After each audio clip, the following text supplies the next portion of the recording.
Faubert sought information for a living. That is to say that ever since he returned from Korea, after having served with the armed forces, he had been working as a private investigator in Montreal. William Hamilton, a rich industrialist, had gotten in touch with him regarding a simple vandalism issue.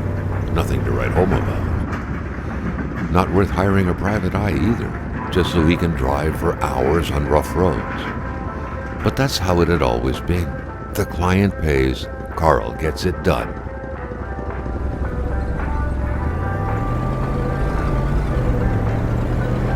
They had set up to meet at the general store, his client's business. Well, actually, the entire village had William Hamilton's name written all over it.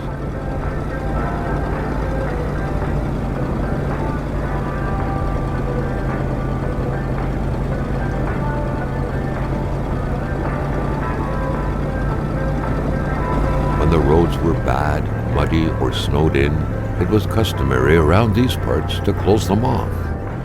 But it was also customary to ignore those signs entirely and drive there anyway.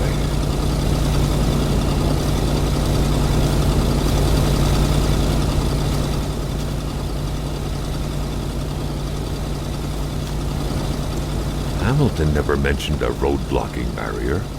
Why was it needed here in the back of Beyond?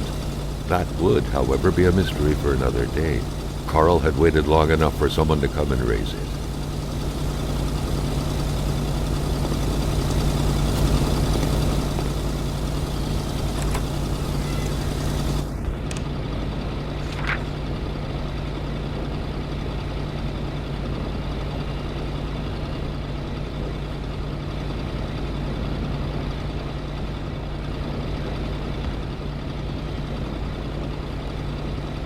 Hamilton no doubt knew who managed the barrier. Carl wanted to give him a call, but that would have been too easy though, as sure enough the line was acting up.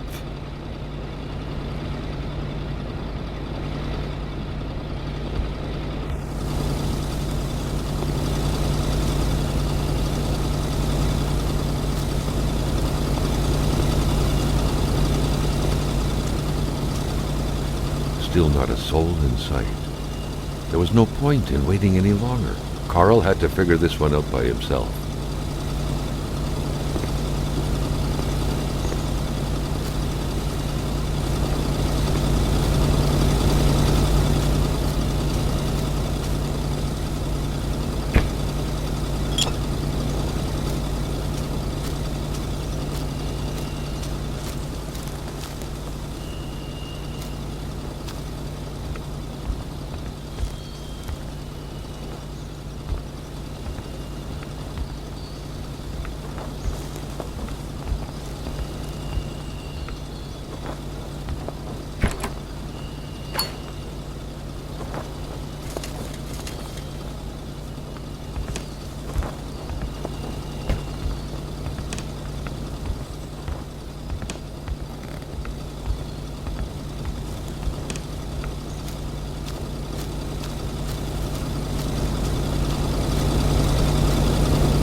Cutters made quick work of the chain. What better way to investigate vandals than to get into their shoes, Carl, the professional vandal, thought, reveling in the irony of the situation. Hamilton is waiting for Carl in the general store. It was time for him to get down to business.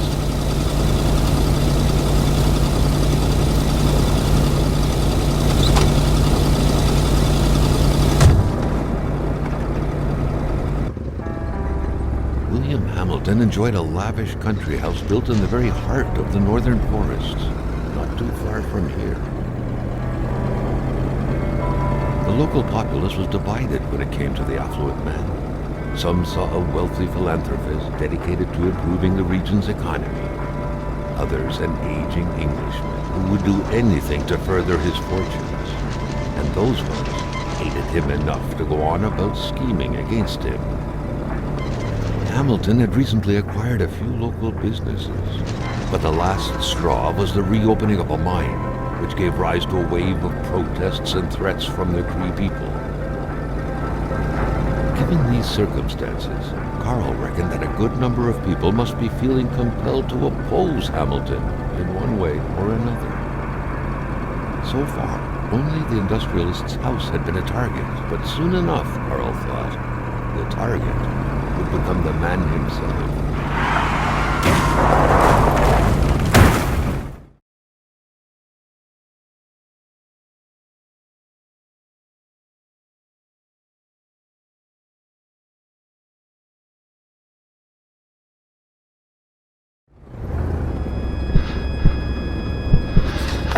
Carl needed to get out of there.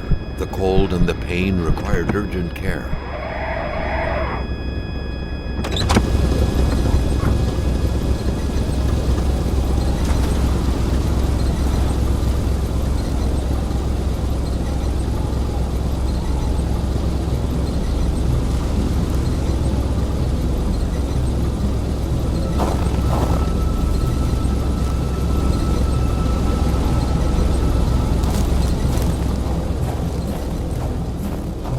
The driver had taken off. It was still best to check it out and leave nothing to chance. Carl needed help.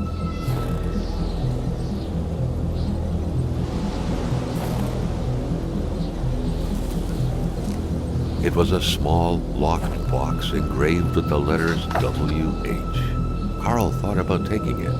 Nothing was to be left to chance.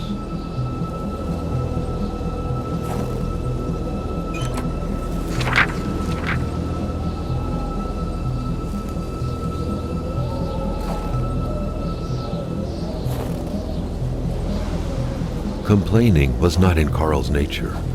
It would take more than light injuries to interrupt his investigation.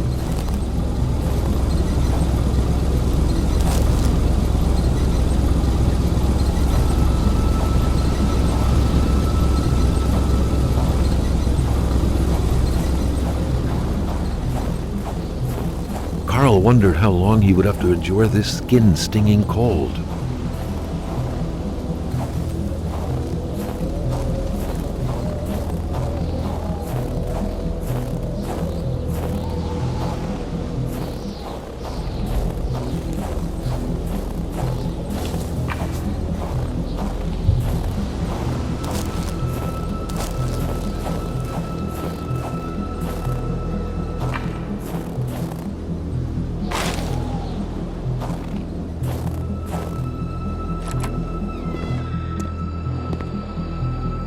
Even better than he had hoped. Carl Faubert had succeeded once more, and was now on his way to new adventures.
ever diligent in his work, always carried his log on him, in which he scribbled down thoughts and leads alike during the course of his investigations.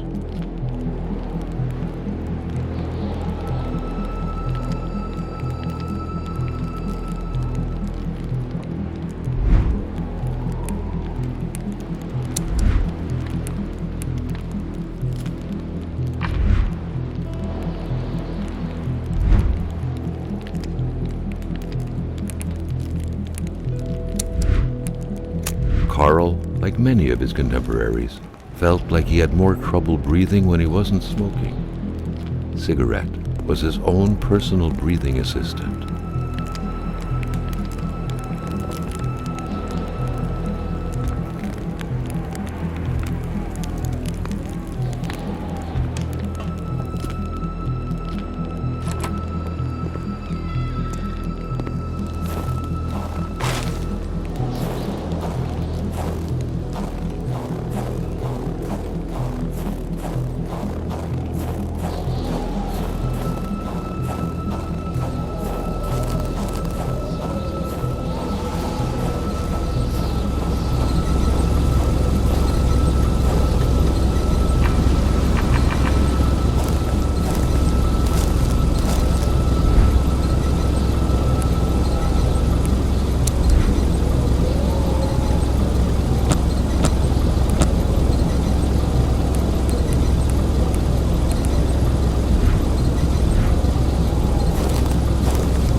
Spread out on a few acres of untouched forest, bellowing caribou, everlasting snow, and undefiled lakes, the Manistan region was no tourist hub. It was said to have been populated for millennia by Cree people, and ever since the industrial era, by the metal mining industry.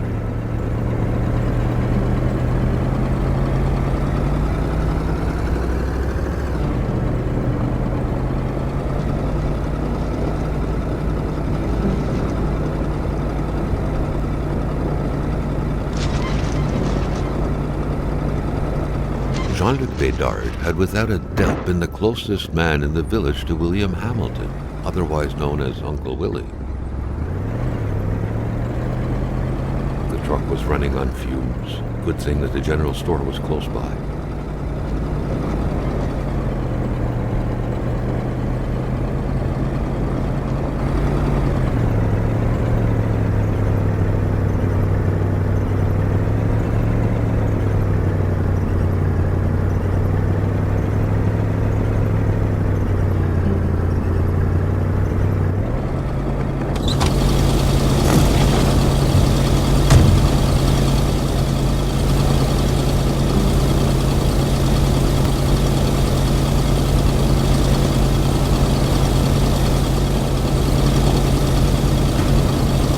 Something fell to the bottom of the box.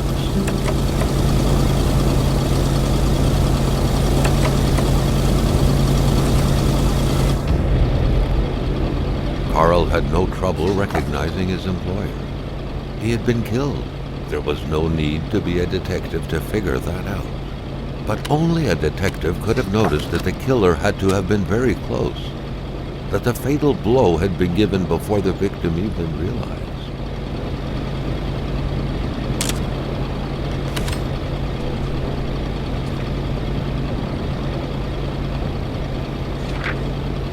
What could be inside that envelope? Carl was taken aback. He knew this address. It was said to be the address of the P.O. box for the Canadian Secret Service.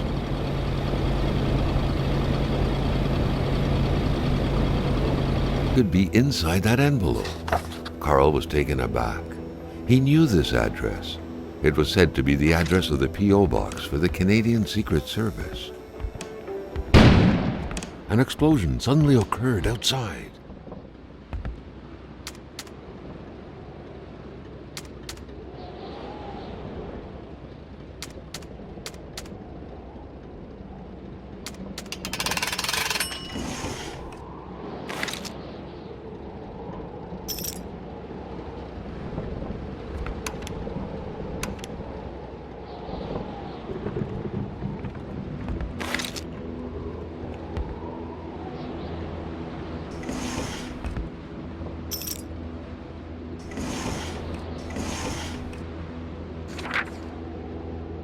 According to that log, it seemed like the whole village owed some money to the general store. Carl was far more interested in the bunch of nearby addresses he had just gotten his hands on, though.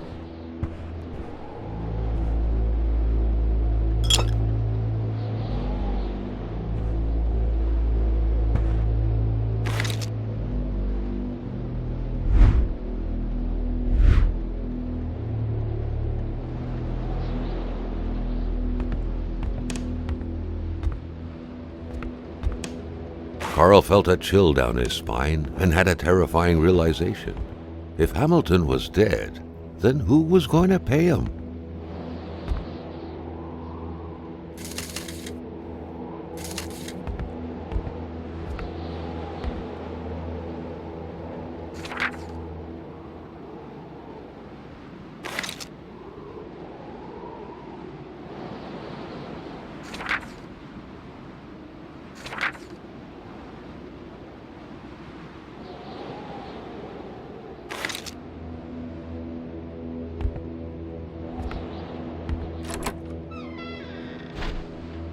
Maintaining his composure, Carl recalled something from his military training. Wolves always stay away from populated areas. Wait, was it about bears?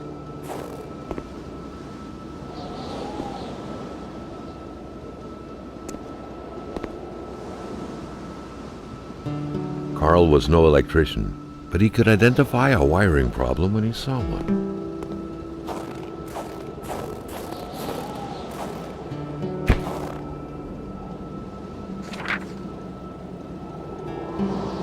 Hate was in the air. Seems like some villagers barely tolerated each other.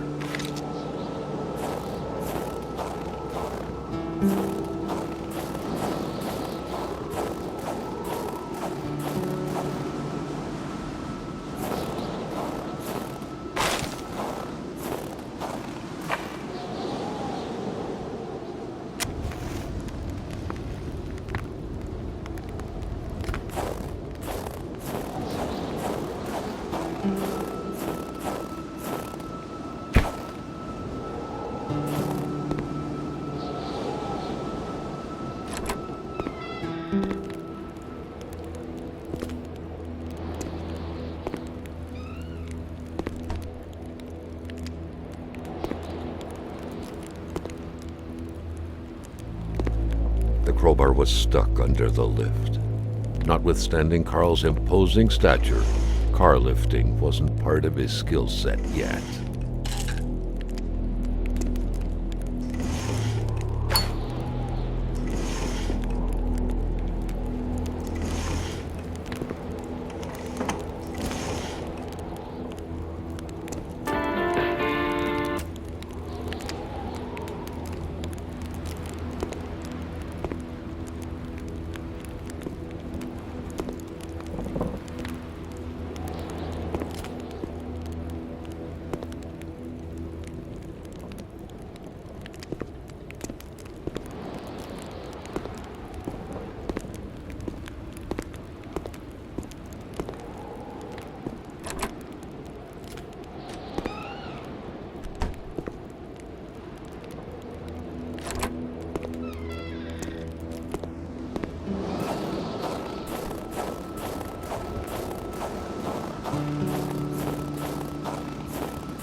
Amateur hunters showing some pride in having killed a nice pelted beast. With men like this roaming the area, wolves would become extinct within 10 years, Carl thought.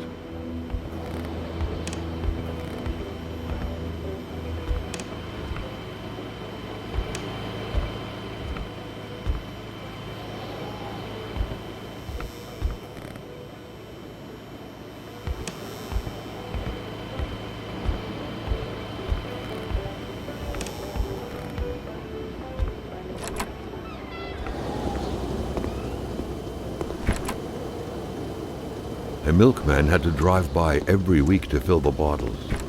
The fresh milk indicated a recent visit. The murder weapon. What was that doing there, Carl wondered. Hamilton must have been determined to keep some information secret to post this key. Shame he got unlucky. Everything made sense now.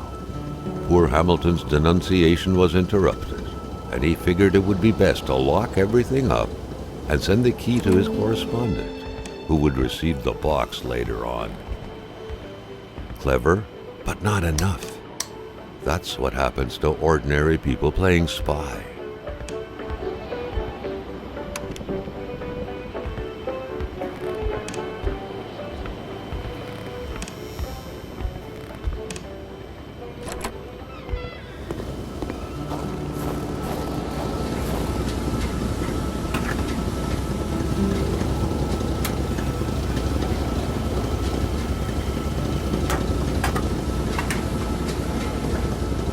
With this list, all that was left to do was to sort out the bandits and the honest citizens. He had to search the village.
The crowbar was stuck under the lift. Notwithstanding Carl's imposing stature, car lifting wasn't part of his skill set yet.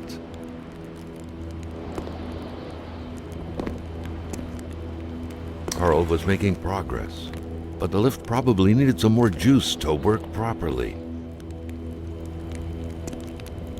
Carl was making progress, but the lift probably needed some more juice to work properly.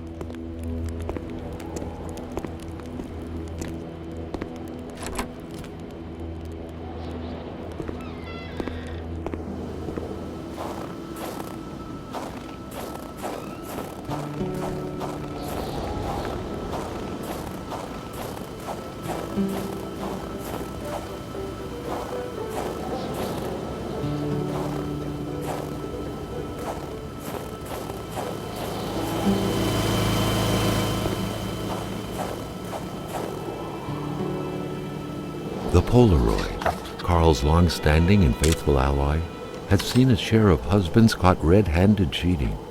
There's always something out there waiting to be snapped away.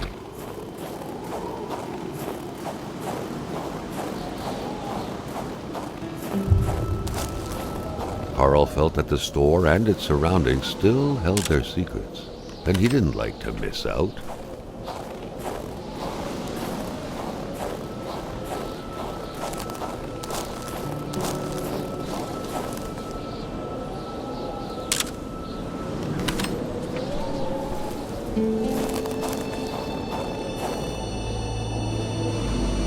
Carl wondered what the hell could that thing be. It looked like a man fossilized in ice. All of a sudden, Carl felt like he was pulled inside a world of dreams, a cold, unknown dimension. Somehow, self-control was slipping from his grasp.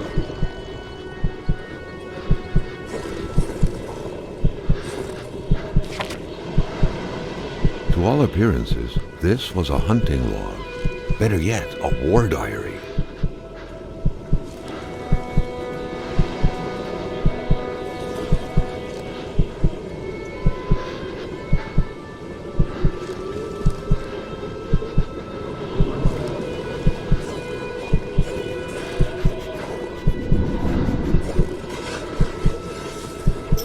What could these engraved numbers mean? A fresh path suddenly appeared before Carl.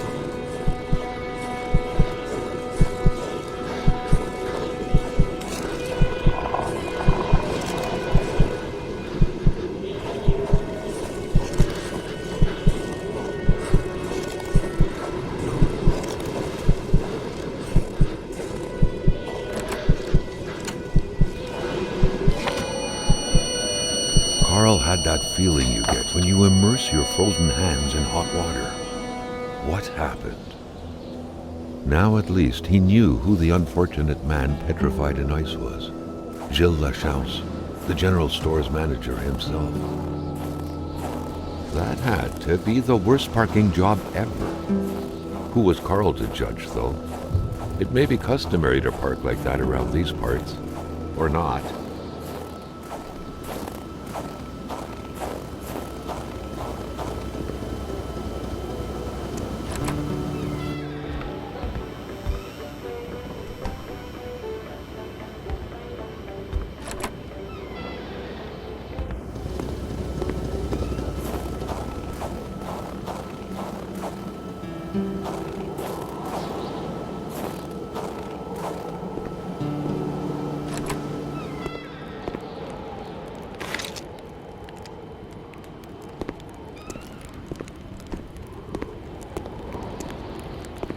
Carl was making progress, but the lift probably needed some more juice to work properly.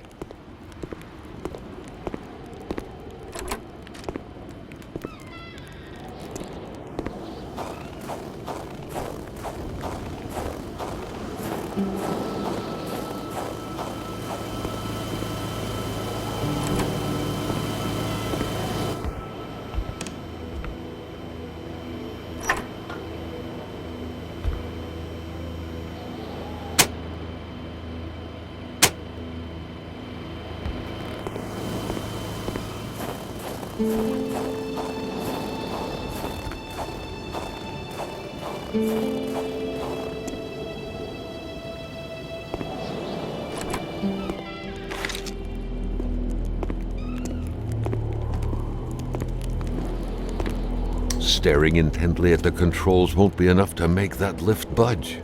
The poor thing was out of power.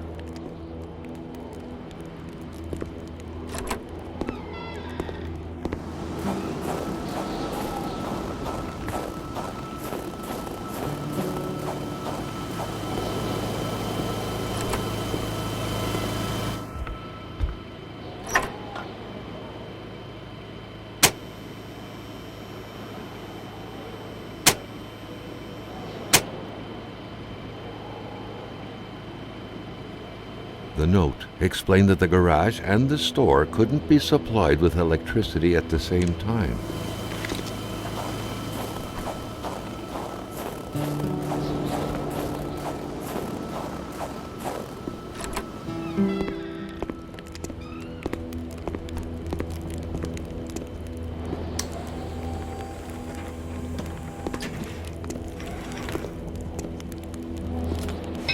At long last, the crowbar was within Carl's grasp. Surely it would come in handy at some point.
The air was freezing, right down to the bone.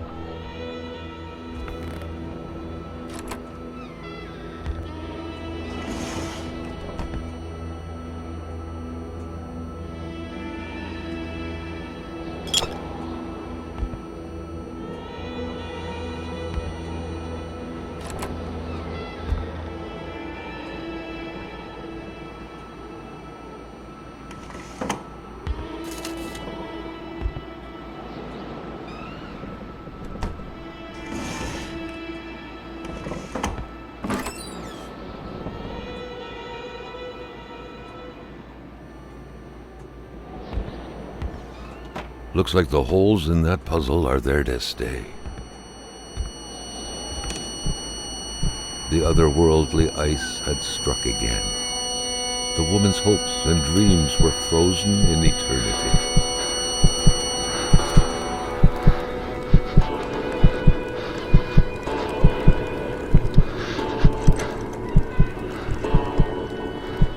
Something was hidden under the stairs.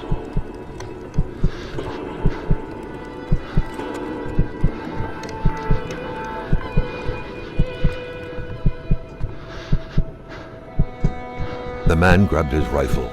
Carl felt a sense of dread in him.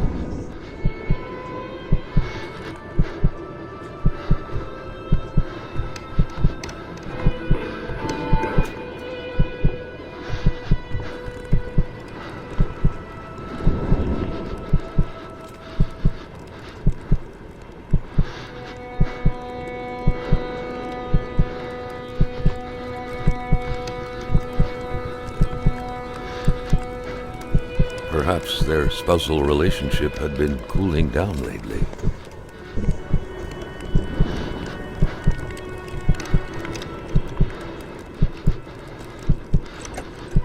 It seemed like secrecy was commonplace in this house.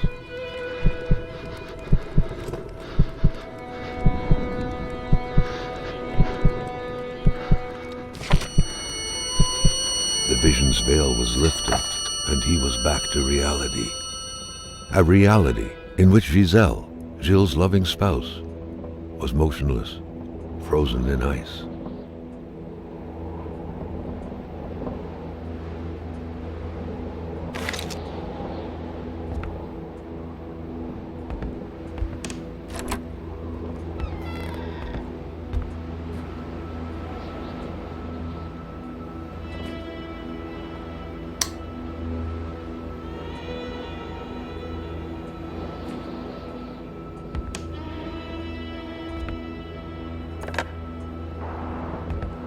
The snowstorm pummeled everything in its path.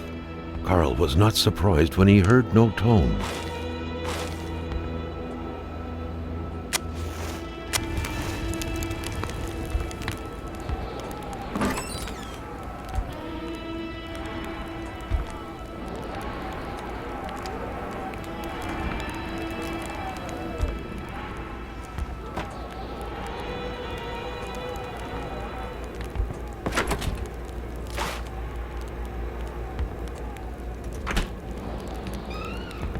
The pot was cold, and the stew inside wasn't cooked.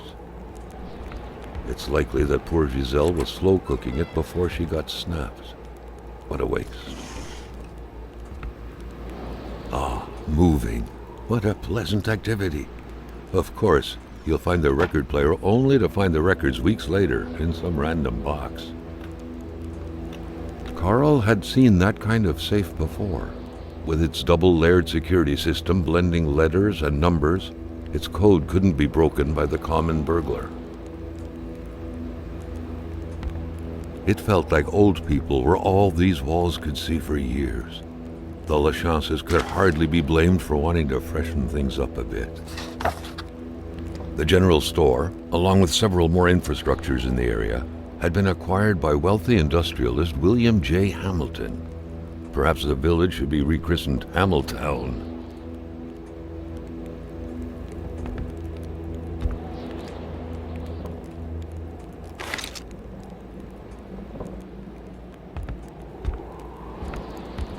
What a mess! Clearly, there was some major revamping work underway here. the place looked barely habitable.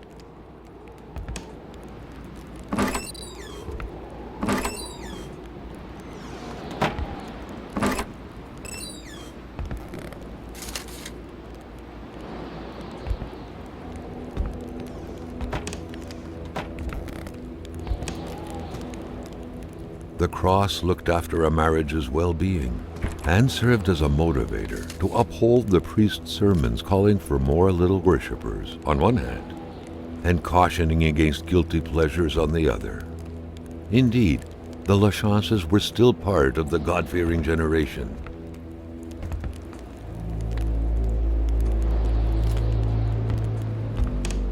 Beautiful portrait of Gilles and Giselle, bound together by the chains of conventional love. A nice white coating would restore the room to its charm of olden days.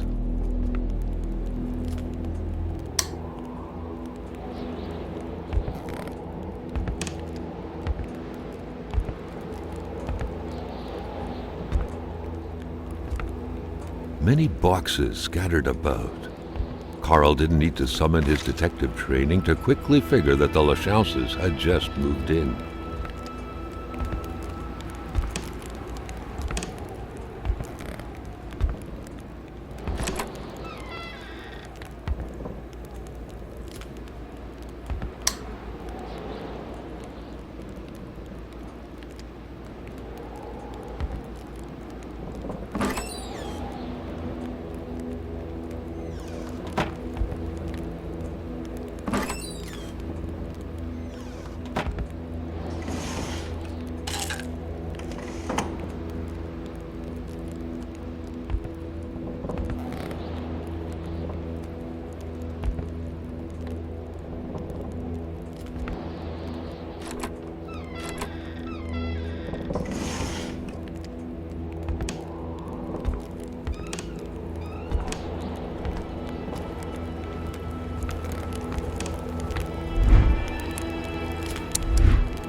That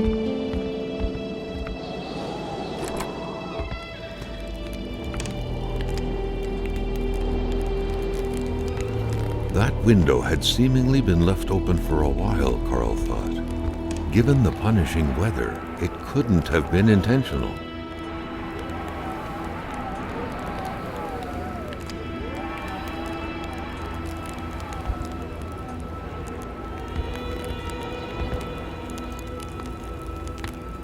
The pot was cold, and the stew inside wasn't cooked.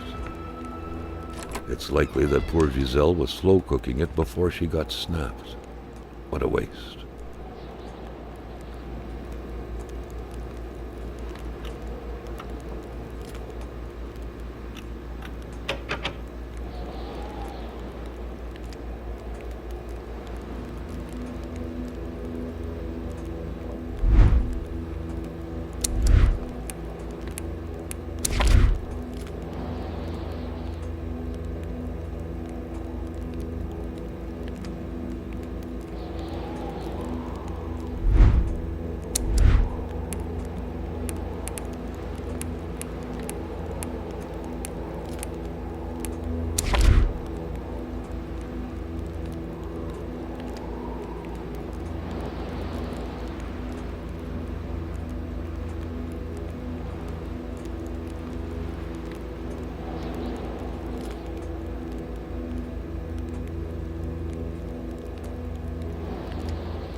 What was even the point of locking your door if everyone hid their key in the same place? Carl was starting to feel like his investigator life lacked challenge. The house smelled like incense, the kind that reminds you of the good Lord, of peace.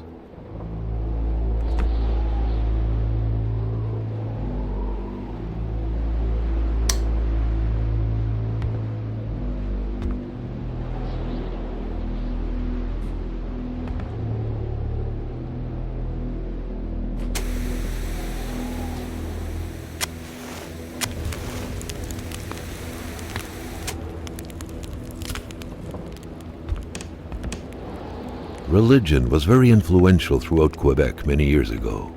Indeed, it was surprising that Carl did not come across a single chapel since arriving here.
Good Paul VI, appearing papal. His crooked fingers gave the impression he was about to bestow a miracle.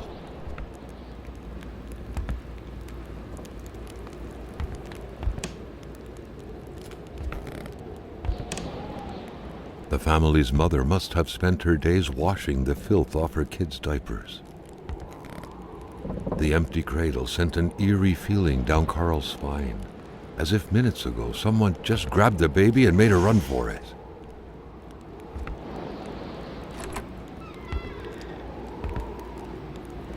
Who knew that giraffes thrived in the North Pole? The craze for toys was stupefying.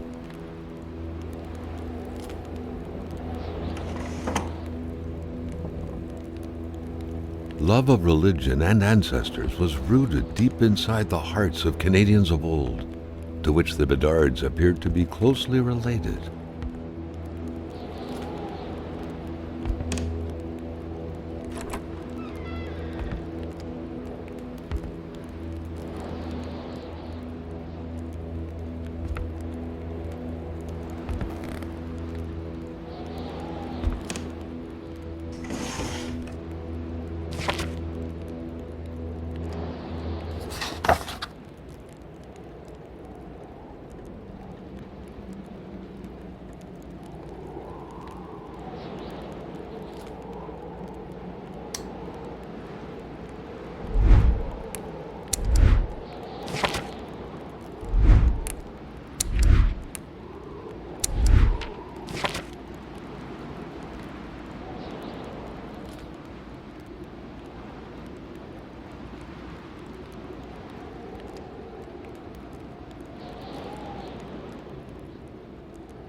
Dreamcatchers originated from First Nations legends. They were used to trap nightmares. Carl wasn't desperate enough to invade a village woman's privacy. Carl wasn't desperate enough to invade a village woman's privacy.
A true Catholic always strives to keep lowly temptations at bay.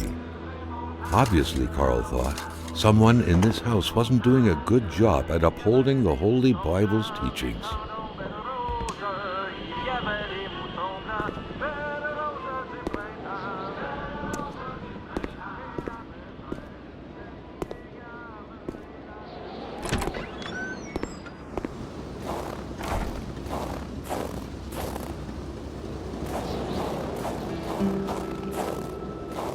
Carl smiled at the sight of the nicely protected garden. Hopefully, the Bedards had managed to dig every last potato out before the sudden snowfall.